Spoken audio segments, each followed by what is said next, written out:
Hello friends, இன்னைக்கு ரொம்பவே ஒரு ஹெல்தியான டேஸ்டியான வெயிட் லாஸ் ரெசிபி தான் பார்க்க போகிறோம். நம்மளோட சேனலில் அரிசி சேர்க்காம தான் நான் ரெசிபிஸ் அப்லோட் பண்ணிகிட்ருக்கேன். ஸோ எந்த டிஃபனாக இருந்தாலும் சரி, லஞ்சாக இருந்தாலும் சரி, நான் வீடியோஸ் அப்லோட் பண்ணுறது முடிஞ்ச அளவுக்கு நான் அரிசி கிடையாது. இன்னைக்கோட ரெசிபி எதில் செய்கிறோம் அப்படின்னா, காட்டு யானம் அரிசியில் தான் செய்கிறேன். நான் யாரா பிராண்டு தான் வாங்கியிருக்கேன். காட்டு யானம் அரிசியில் ஏராளமான ஹெல்த் பெனிஃபிட்ஸ் இருக்குது. இதில் அதிகப்படியான ஃபைபர், ஆன்டி ஆக்சிடென்ட்ஸ், ஏராளமான விட்டமின்ஸ், மினரல்ஸ் இருக்குது.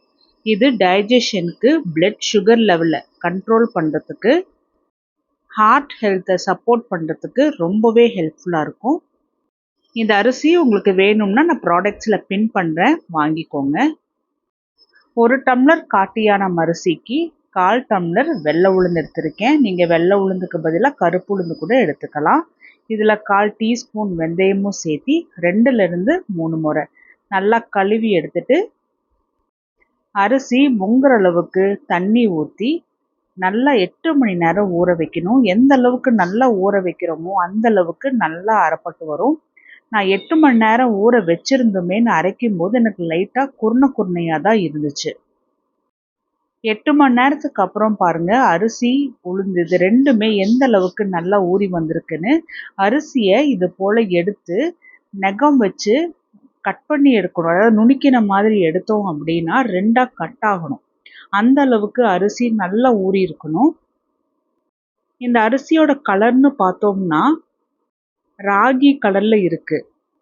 கருப்பு கவுனி அரிசி கருப்பு கலரில் இருக்கும் இல்லையா, இது ராகி கலரில் இருக்குது. அதே போல் இதில் தேவையான அளவுக்கு கல்லுப்பும் சேர்த்தி ஊற வச்ச தண்ணியே நல்லா இதில் ஊற்றி நல்லா அரைச்சி எடுத்துகிட்டு வந்துடுவோம். அரைச்சி வந்த மாவு கலரும் பார்த்தோம்னா ராகி மாவு போலவே தான் இருக்குது. இதை நான் 8 மணி நேரம் புளிக்க வச்சுக்கிறேன். இந்த இட்லிக்கு நல்ல டேஸ்டியாக ஒரு சட்னி ரெடி பண்ணிடலாம். கடாய் கொஞ்சமாக சூடான உடனே 1 டேபிள் ஸ்பூன் கடலெண்ணெய் ஊற்றி, எண்ணெய் சூடானதுக்கு அப்புறமா 1/4 டீஸ்பூன் ஜீரகம், 2 வரமிளகா. ஸோ வரமிளகா நல்லா ஒரு மொறுமொறுன்னு ஆகிற அளவுக்கு நல்லா வறுத்து எடுத்துக்கணும். நம்ம சேர்த்துற இன்க்ரீடியன்ஸ் எல்லாமே ஒவ்வொன்றா சேர்த்தி அதோட தன்மைக்கு அது முருகிற அளவுக்கு நம்ம விடணும்.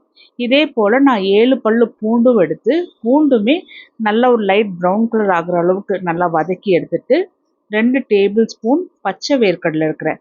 ஸோ வேர்க்கடலையும் நல்லா மொறுமொறுப்பாக வறுத்தி எடுத்துக்கணும். இது கூட ஒரு பச்சை மிளகா. ஸோ பச்சை மிளகா போடும்போது வாசனை, டேஸ்ட் இது ரெண்டுமே பார்த்தோம்னா ரொம்ப நல்லாயிருக்கும். இது கூட ஒரு கை அளவுக்கு நான் கருவேப்பிலையும் எடுத்து, கருவேப்பிலையும் நல்லா மொறுமொறுன்னு ஆகணும். அது வரைக்குமே நல்லா வறுத்து எடுத்துட்டு, புளிப்பு தன்மைக்காக வேண்டி நான் ஒரு பெரிய சைஸ் நெல்லிக்காவை சின்ன சின்னதாக கட் பண்ணி எடுத்திருக்கேன்.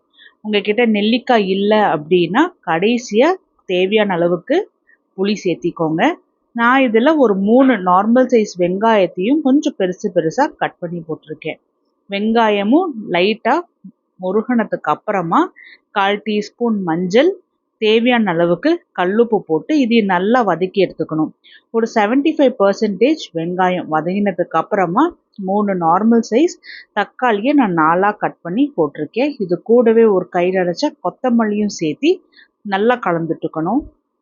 ஸோ தக்காளி போட்டதுக்கு அப்புறமா நல்லா ஒரு முறை கலந்துட்டுட்டு டிஸ்டர்ப் பண்ணாமல் விட்டுறலாம். தக்காளி நல்லா வெந்து சாஃப்டாக வரணும். ஒரு 10 நிமிஷம் அப்படியே விட்டுட்டோம் அப்படின்னா தக்காளி வெந்து நல்லா சாஃப்டாக வரும். அதுக்கப்புறமா ஒரு 2 முறை நல்லா கலந்துட்டுட்டு ஆற வச்சுட்டு, ஆறினதுக்கு அப்புறமா தேவையான அளவுக்கு தண்ணி சேர்த்தி அரைச்சி எடுத்து வச்சுருவோம். 8 மணி நேரத்துக்கு அப்புறம் மாவு நல்லா சூப்பராக புளிச்சு வந்திருக்கு. இதை நல்லா கலந்துட்டுக்கணும். மேலே உள்ள புளிச்ச மாவு எல்லாமே நல்லா உள்ளே சேர்த்து நல்லா ஒன்று போல் கலந்துட்டுக்கணும். இந்த ஸ்டேஜில் தண்ணி சேர்த்து வேண்டாம். நல்லா கலந்துட்டுட்டு அதுக்கப்புறமா தேவைப்பட்டுச்சுன்னா தண்ணி சேர்த்திக்கலாம். இப்போ இந்த மாவோட பதம் பாருங்கள், இந்த பதம் இருக்கணும். அப்போ தான் மாவு நல்லா ஊற்றும் போது இட்லி புஷ்ஷுன்னு வரும். அப்படி இல்லைன்னா இட்லி சாஃப்டாக இருக்கும், ஆனால் சப்பையாக இருக்கிறது போல் இருக்கும். இட்லி பிளேட்டில் எண்ணெய் தடவிட்டோம் அப்படின்னா டீமோல்ட் பண்ணுறதுக்கு ஈஸியாக இருக்கும். ஸோ 3 குழிக்குழியுமே நான் மாவை ஊற்றிட்டு ஒரு 10 நிமிஷம் நல்லா வேக வச்சு எடுத்துக்க போகிறேன், ஃப்ளேம் ஆனில் வச்சு. அதுக்கப்புறமா ஆஃப் பண்ணிவிட்டு ஒரு 50% ஆறட்டும். அதுக்கப்புறமா தான் ஸ்பூனை வச்சு டீமோல்ட் பண்ணி எடுக்கணும். அந்த ஹீட்டில் நல்லா இட்லி வெந்து வரணும். அது வரைக்கும் நம்ம வெயிட் பண்ணணும். இட்லி பார்த்தோம்னா நல்ல சாஃப்டா ஸ்பாஞ்சியா அரிசி மாவு இட்லி போலவே இருக்கு. டேஸ்ட்டும் பார்த்தீங்கன்னா ரொம்ப சூப்பரா இருந்துச்சு. ட்ரை பண்ணி பாருங்க. ஒரு இட்லி நான் உங்களுக்கு எடுத்து பிச்சு காமிக்கிறேன் பாருங்க. இட்லியோட டெக்ஸ்சர் பார்த்தாவே தெரியும் உங்களுக்கு எந்த அளவுக்கு நல்ல சாஃப்டா, ஃப்ளஃபியா, ஸ்பாஞ்சியா வந்திருக்குன்னு. ஸோ இந்த இட்லிக்கு இந்த சட்னி ரொம்ப நல்லா இருந்தது டேஸ்டியா. போல அரிசி சேர்க்காத ரெசிபீஸ் உங்களுக்கு டெய்லி பார்க்கணும் அப்படின்னா நம்ம சேனலை மறக்காம சப்ஸ்கிரைப் பண்ணி வச்சுக்கோங்க. இந்த ரெசிபி எப்படி வந்துச்சுன்னு சொல்லுங்க.